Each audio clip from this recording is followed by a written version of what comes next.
नमस्कार दोस्तों, कैसे हैं आप लोग। दोस्तों, अगर चैनल को सब्सक्राइब नहीं किया तो प्लीज़ सब्सक्राइब कर लीजिए, क्योंकि इससे मेरी जो वीडियोस नई आएंगी उसका नोटिफिकेशन आपको मिलता रहेगा।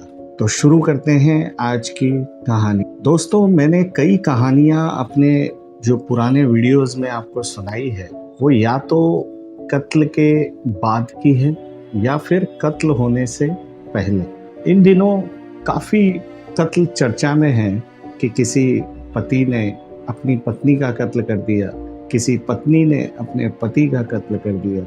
तो आजकल पूरा जो मीडिया है वो इन खबरों से पटा पड़ा है। लेकिन शायद आपने ऐसी कहानी कभी नहीं सुनी होगी जिसमें एक कत्ल हो रहा हो और कातिल कत्ल करते समय किसी और से चैट पे बात भी कर रहा हो। जो आज की कहानी है उसमें एक पत्नी अपने पति का कत्ल कर रही है और कत्ल के दौरान अपने आशिक से, अपने प्रेमी से चैट पे बातें भी कर रही है।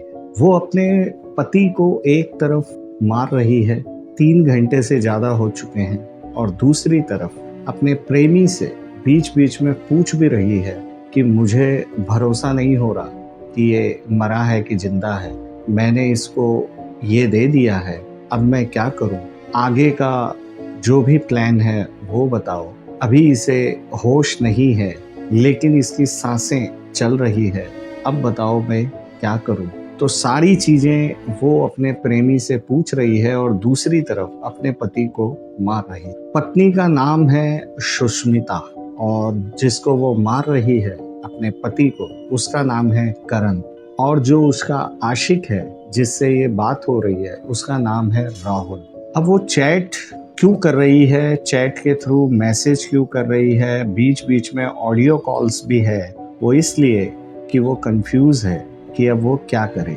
12 नींद की गोलियां वो ऑलरेडी उसको करण को दे चुकी है, उसके बाद भी वो मरा नहीं। तो अब जो नई प्लानिंग है उसके लिए वो राहुल को कॉल कर रही है। राहुल उससे 2 गली छोड़ के एक गली में खड़ा है, रात के 3:30 बजे है, और वो टहल के सारी चीजें वो बता रहा है मैसेज के थ्रू, और मैसेज के थ्रू ही उसकी पत्नी, करण की पत्नी, राहुल से पूछ रही है कि अभी मैं क्या करूं। अगर ये पूरी चैट कोई पढ़ ले तो उसके रोंगटे खड़े हो जाएंगे, क्योंकि इस चैट में हर वो चीज है जो इस कत्ल से रिलेट करती है, इस कत्ल के बारे में है। वो मैसेज में ये भी पूछती है कि 12 गोलियां देने के बाद कितनी देर में किसी शख्स की मौत होती है। वो ये भी पूछती है कि क्या क्या सिम्टम्स आते हैं, मतलब सांस चल रही है, कितनी देर में मरेगा, क्या उसे उल्टी होगी, क्या ये सिम्टम्स दिखाई देंगे, ये सब चीजें वो पूछ रही है। बीच बीच में ऑडियो कॉल्स भी हो रही है। ये सारी जो चैट के अलावा ऑडियो कॉल्स भी हो रही है। अब तक दर्शकों आपको ये तो समझ में आ गया होगा कि सुष्मिता ने करण को नींद की गोलियां दी है और वो इंतजार कर रही है करण के मरने का। करण को उसने पहले दही में नींद की गोलियां पीस के खिलानी चाहिए, लेकिन करण ने वो दही नहीं खाई, तो 12 गोलियां एक साथ पीस के सुष्मिता ने जो उस दिन दाल की रोटी बनाई थी उसमें वो डाल के उसको खिला दी, और उसका असर धीरे धीरे दिख रहा था।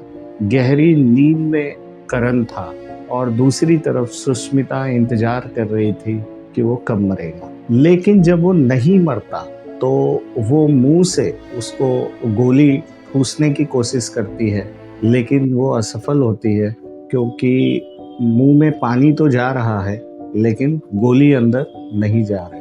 तब वो फिर पूछती है राहुल से कि अब मैं क्या करूं, कुछ नया बताओ। ये जो बातचीत हो रही है वो 3:30 से 4:30 के बीच में है। 14 जुलाई 2025 का ये दिन है। अब राहुल ये उसको बताता है कि उसको इलेक्ट्रिक शॉक दो, मतलब उसे करंट लगा के मार दो, क्योंकि उसे इंश्योर करना था कि करण जो है आज के दिन मर जाए। सुष्मिता ने अपने प्रेमी के कहने पर एक वायर निकाला, वायर को टेप से उसके हाथ में और एक चेस्ट में उसको रखा जिससे टच हो, और दूसरी तरफ वायर को बोर्ड में लगा के ऑन कर दिया, और थोड़ी देर के बाद करण की मौत हो जाती। अब 37 साल का करण इस दुनिया में नहीं है। अब 4:30 बजे से लेके अगले 4:30 या 5 घंटे तक सब कुछ शांत है। सुबह जैसे ही 9 साढ़े 9 बजते हैं, सुष्मिता घर से बाहर चीखती हुई निकलती है और वो सीधा भागती है अपने ससुराल, जो इनका घर था करण का, उससे 2 गली छोड़ के ही उसका ससुराल था, जहाँ पे करण के माँ, भाई और बहन रहते थे। वो घर में दाखिल होती है और दहाड़े मार के रोने लगती है और बोलती है कि करण को होश नहीं आ रहा, काफ़ी देर से मैं उसे उठाने की कोशिश कर रहा हूँ, उसकी सांसें बिल्कुल बंद है और मुझे बहुत घबराहट हो रही है, आप लोग जल्दी चलिए। इतने में करण का जो छोटा भाई कुणाल, करण की माँ और करण की बहन, ये तीनों नंगे पांव ही वहाँ से भागते हैं सुष्मिता और करण के घर की तरफ। वहाँ जाके देखते हैं करण बेसुध पड़ा था, उसको तुरंत उठा के हॉस्पिटल ले जाया जाता है। डॉक्टर वहाँ पे उसको मृत घोषित कर देता है, लेकिन जब जांच हो रही थी, डॉक्टर्स उसकी डेड बॉडी की जांच कर रहे थे, जो एक इनिशियल जांच होती है, उसमें वो पाते हैं कि एक टेप, जो कि अक्सर जब हम लोग पट्टी बांधते हैं तो वाइट कलर का जो टेप होता है, वो उसके चेस्ट पे था और एक उसके हाथ पे था, और वहाँ एक छोटा सा घाव का निशान भी था, जो कि इलेक्ट्रिक शॉक लगने की वजह से आया था। डॉक्टर्स को शक होता है, डॉक्टर्स ऐसा मानते हैं कि ये अननेचुरल डेथ है। वो पुलिस को खबर कर देते हैं। पुलिस तुरंत वहाँ पहुँच जाती है और लाश को अपने कब्जे में ले लेती है। चूँकि डॉक्टर का ये बयान था, तो पुलिस ये बताती है कि अब ये पोस्टमार्टम करना पड़ेगा। तभी जो है घर वाले बिल्कुल हैरान हो जाते हैं, खास तौर पे सुष्मिता और राहुल, कि अगर पोस्टमार्टम हुआ तो पोल खुल जाएगी। वो लोग सभी लोग उसका विरोध करते हैं और उस विरोध में करण का भाई कुणाल भी शामिल था। लेकिन कुछ बड़े बुजुर्ग सामने आते हैं और वो लोग बताते हैं कि पोस्टमार्टम होने दिया जाए, ये एक न्यायिक प्रक्रिया होगी, अगर कुछ भी होगा तो सामने आ जाएगा। लेकिन जो बाकी के लोग थे, वो लोग एसीपी और डीसीपी के पास जाते हैं कि अब तो मरने वाला मर गया, अब चीर फाड़ करके क्या फ़ायदा। लेकिन एसीपी और डीसीपी लेवल तक के भी लोग यही बोलते हैं कि पोस्टमार्टम तो होगा ही। लाश को पोस्टमार्टम के लिए भिजवा दिया जाता है वहाँ के सरकारी हॉस्पिटल, दीनदयाल उपाध्याय हॉस्पिटल, जो कि दिल्ली में है। अब संडे को वहाँ पोस्टमार्टम हो रहा है और मंडे को बॉडी मिलनी है, और यहाँ घर पे एक शोक प्रार्थना रखी हुई है और सुष्मिता काफ़ी दहाड़े मार मार के रो रही है। काफ़ी लोग उसको चुप करा रहे हैं। सभी का मानना ये है कि इसकी उम्र ही क्या थी और इतनी कम उम्र में ये विधवा हो गई, तो उसको भी संभालने की कोशिश की जा रही है। ये तो हो गया इस कहानी का पहला पार्ट। अब आते हैं हम कहानी के दूसरे पार्ट। जो दूसरा पार्ट है वो इस कहानी के पहले का है। जैसे करण जो था, एक नोएडा की कंपनी में, काफ़ी प्रतिष्ठित कंपनी में वो काम करता था, और उसका जो काम था, जो उसका जॉब प्रोफाइल था, वो ये था कि जो प्रोडक्ट है उसको एनालाइज करना कि वो प्रोडक्ट ठीक है कि नहीं, उसे पास करना। ठीक ठाक काम था और काफ़ी अच्छी सैलरी थी और काफ़ी अच्छे पैसे उसको मिलते थे। 10 साल पहले सुष्मिता से करण की शादी हुई थी और उनको एक बच्चा भी था जो कि 7 साल का था। सुष्मिता भी पहले जॉब करती थी, लेकिन जैसे ही ये बच्चा हुआ उसके बाद सुष्मिता ने जॉब छोड़ दी। ये लोग उत्तम नगर, जो दिल्ली का इलाका है, उत्तम नगर, वहाँ पे ये लोग रहते थे। लेकिन शुरुआती दिनों में सुष्मिता ने अपने पति करण से बोला कि हम लोग अलग हो जाते हैं। तो पहले ये लोग जिस घर में रहते थे उसमें करण की माँ, छोटा भाई और बहन रहा करते थे। लेकिन 2 गली छोड़ के ही फिर करण ने एक और नया घर खरीद लिया, तो ये लोग वहाँ शिफ्ट हो गए। करण के चाचा का एक लड़का था राहुल, वो अक्सर उनके घर में आता रहता था। चूंकि देवर भाभी का रिश्ता था तो किसी को कोई आपत्ति नहीं थी, लेकिन धीरे धीरे सुष्मिता की नज़दीकियां राहुल से बढ़ती गई और फिर दोनों का इश्क चालू हो गया। दोनों अक्सर मिलने लगे। करण जो है लेट नाइट घर आता था क्योंकि उसका जॉब ऐसा ही था, तो सुबह जब वो निकल जाता था ऑफिस के लिए, उसके बाद राहुल और सुष्मिता के पास बहुत सारा वक्त था गुजारने के लिए, कोई घर में था नहीं, तो इनका इश्क जो है वो आगे बढ़ता रहा। धीरे धीरे वक्त बीता, 2 साल बीत गए और 2 साल बीतने के बाद इनको ये लगने लगा कि ये हम कब तक छुप छुप के मिलते रहेंगे, तो अगर करण को रास्ते से हटा दिया जाए तो फिर हमारी आगे की जिंदगी ठीक ठाक हो जाएगी। तो सुष्मिता ने राहुल को ये प्रपोजल दिया, ये बताया कि करण की सैलरी बहुत अच्छी है, उसका बैंक बैलेंस काफ़ी अच्छा है और उसके पास काफ़ी सेविंग्स है और प्रॉपर्टी भी काफ़ी अच्छी है उसके पास। 2-3 जगह उसने और प्रॉपर्टीज़ ली थी इन्वेस्टमेंट के लिए। तो वो राहुल को बताती है कि अगर इसको रास्ते से हटा दिया जाए तो फिर आगे की हमारी ज़िंदगी काफ़ी अच्छी हो जाएगी। राहुल सुष्मिता की बातों में आ जाता। अब दोनों प्लान बनाने लगते हैं। प्लान ये बनाया जाता है कि अगर करण को हम लोग मारेंगे तो जो उसकी डेथ है वो नेचुरल लगनी चाहिए। तो अब इस प्लान पे काम होने लग जाता है।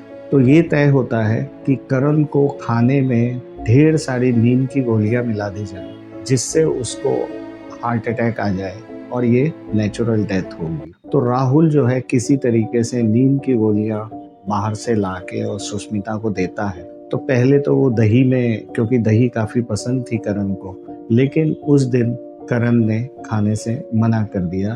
अब 12 गोलियां एक साथ पीस के उसने उस दिन जो दाल रोटी बनाई और सब्जी उसमें उसने मिला दी और करण जो है फिर बेहोशी की हालत में चला गया। और करीब रात को यूं कहें 2 बजे, सुबह 2 बजे से ही उनकी चैट चालू हो गई थी और 2 बजे से ही उसको मारने का सिलसिला चालू था सुष्मिता का। और वो चैट के जरिए बार बार सारा उसको अपडेट दे रही थी कि अभी ये है, अभी ये सिम्टम्स आ रहे हैं, तो क्या करूं। वहां से राहुल जो कि 2 गली छोड़ के ही था, उसको निर्देश दे रहा था, उसको डायरेक्शन दे रहा था कि अब क्या करना है। अंत में जो उसने करंट वाली बात बोली, सुष्मिता ने उसको करंट दे के और मार दिया। दोस्तों, अब हम आते हैं इस कहानी के पार्ट 3 में। मंडे का दिन पोस्टमार्टम के बाद जो लाश है उसको घर वालों को सौंप दिया गया और अब जो है अंतिम संस्कार की प्रक्रिया चालू है। और जैसा कि आप लोगों को पता है कि अंतिम संस्कार में पुरुष ही जाते हैं, तो काफ़ी सारे रिश्तेदार जो करण के आए हुए थे, काफ़ी लोग आए हुए थे, उसके दोस्त लोग भी आए हुए, सभी लोग शमशान घाट जाते हैं, वहाँ से लौटते हैं। और लौटने के बाद जैसा कि संस्कार के बाद होता है कि सभी लोगों का जो नहाना अनिवार्य होता है, तो सभी लोग नहाने की तैयारी करने लग जाते हैं। यहाँ मैं ये बता दूं कि जो पोस्टमार्टम रिपोर्ट है अभी तक नहीं आई है। इत्तेफाक से राहुल शमशान से आने के बाद करण का जो छोटा भाई है कुणाल, उनके घर पे ही नहाने के लिए जाता है और 2-3 बाथरूम अक्सर होते ही हैं। तो वो क्या करता है कि नए कपड़े लेके और अपने पुराने कपड़े खोल के वहीं बाथरूम के बाहर रख देता है और अपना मोबाइल और पर्स भी, जो पुराने कपड़े हैं बाहर बाथरूम के बाहर, जिससे वो गीले ना हो जाए, वो बाहर ही रख देता है। और ये भी इत्तेफाक कहें कि जो बाजू का जो बाथरूम है वहाँ से करण के छोटे भाई कुणाल का निकलना हुआ और इधर से जो राहुल है वो बाथरूम के अंदर चला गया। जो कुणाल है जब वो बाहर निकलता है तो देखता है कि कपड़ों के ऊपर मोबाइल और पर्स उसका रखा हुआ है तो वो उसको उठा के सोचता है कि यहाँ पे पड़ा रहेगा, इधर उधर हो जाएगा, तो हो सकता है कि मैं दूसरी जगह इसको रख दूँ। तो जैसे ही वो उठा के रखने लगता है तो उसका टच स्क्रीन से मोबाइल उसका, जिसमें कोई पासवर्ड नहीं था, अनलॉक हो जाता है। और अनलॉक होते ही ये भी इत्तेफाक कहें और ऊपर वाले का जो भी कहें कि वही मैसेज सामने आ जाता है। जब वो उसको ध्यान से पढ़ता है तो उसे चीज़ें समझ में आने लग जाती, क्योंकि उसमें 2 लोगों का था, राहुल का मोबाइल और सुष्मिता भाभी जो कि कुणाल की भाभी, उसका चैट सामने था। चीज़ें बिल्कुल साफ हो जाती है कि ये मर्डर है। वो मोबाइल लेके और भागता है दूसरे कमरे में जहाँ पे उसकी माँ, बहन थी, चाचा थे। उनके सामने वो सारी चीज़ें दिखाता है, बताता है। अब जब बात होती है उसके बाद, क्योंकि पुलिस को ये सब चैट के बारे में बताना था, तो वो लोग उसकी रिकॉर्डिंग कर लेते हैं। ये जो स्क्रीन पे आप रिकॉर्डिंग देख रहे हैं, ये वही रिकॉर्डिंग है जो कि कुणाल ने उस समय कर ली थी सबूत के तौर पर। लेकिन यहाँ सुष्मिता को और राहुल को कुछ भी पता नहीं है इस बारे में कि उन लोगों को ये सब पता लग चुका है। वो लोग सीधा पुलिस स्टेशन भागते हैं। उसे बिल्कुल विश्वास नहीं हो रहा था कि उसके भाई के मर्डर के पीछे उसकी भाभी सुष्मिता और उसका चचेरा भाई राहुल है।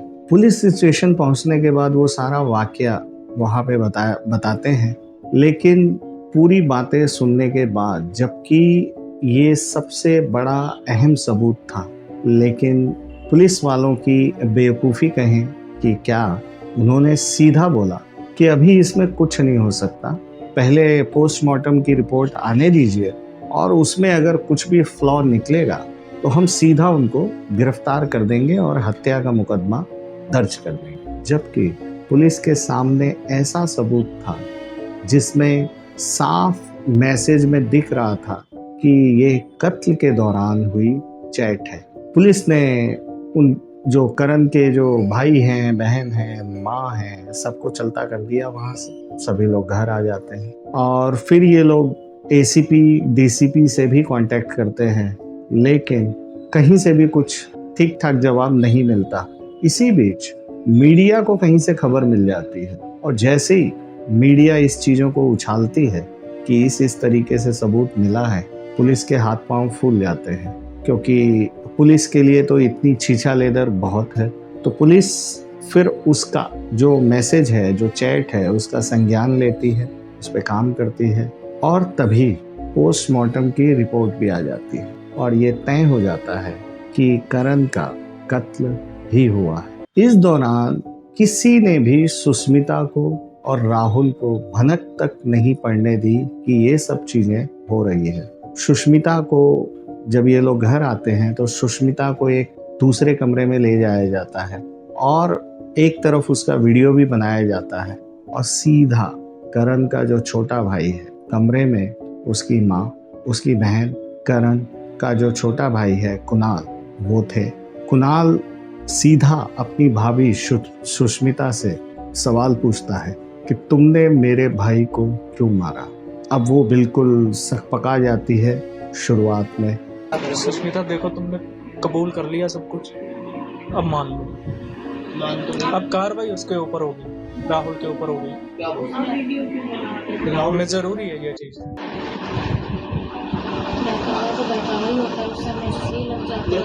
आप ये मैं चाचा को दिखाऊंगा ना, वो ये सोच आर्गुमेंट होना कर रही हूँ, इसीलिए माइंडसेट हो गया। इसको ये तो सोचना चाहिए था, मैं घर चला रही हूँ, वो मेरा घर तो बना रहा है। तो वो तो मम्मी मारती है ना, यहाँ पे तो मुझे मार देता था। बोल जाओ, वो आदमी दिखाता है सबको, मैं ठीक हो सकती है। हाँ, इसलिए बस होते हैं ना, सिचुएशन होते हैं, क्योंकि दिल करके माँ मम्मी ने दिल बात नहीं करती, मम्मी को भी पता ही है आंटी, अपनी मम्मी एक दिन पहले तो देख, आप इनसे बात क्यों नहीं करते थे? इनसे बात करो, ये तो पास है, आओ उनको बताओ। बंदे को मार दो। देखो झगड़े हर रिलेशन में होते हैं। डिवोर्स दे दो, डिवोर्स दे दो। हाँ बिल्कुल, अलग कर दो। एक मिनट कि मम्मी हमारी नहीं निपटी, मैं डिवोर्स चाहती हूँ। पति का ख्याल नहीं आया, किससे का, बच्चे का भी नहीं आया। बच्चे का तो मेन है, उसको तो समझ भी नहीं है बच्चे को क्या हो रहा है, उसके लिए तो मजाक चल रहा है। बच्चे का भी ध्यान नहीं आया। एक मिनट रुको, चुप रहोगे, किससे का ध्यान नहीं आया, माँ का नहीं आया। वो इधर उधर की बातें घुमाने लगती है, तो वो उससे पूछता है कि मारने की क्या जरूरत थी। तो उसने बताया कि करण जो है मुझे बहुत मारता था।